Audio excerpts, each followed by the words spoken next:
હવે વાત કરીએ ખેડૂતોની મજબૂરીની, જ્યાં કમોસમી વરસાદ અને સરકારે આપેલા સહાય પેકેજની જાહેરાત બાદ પણ ખેડૂતોની મુશ્કેલી ઘટવાનું નામ નથી લઈ રહી।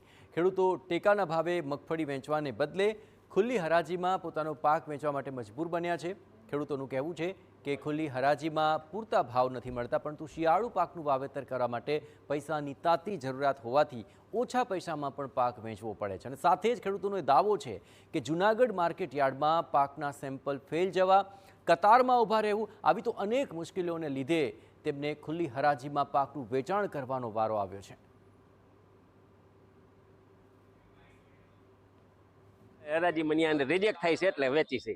બસ પૈસાની જરૂર છે, ખાતર બિયારણ લેવું છે, અત્યારે શિયાળુ પિત્ત વાવેતર કરવું છે એ માટે। હું પરબાવડીથી આવ્યો છું સોયાબીન લઈને જૂનાગઢ યાર્ડ માર્કેટ એરિયામાં।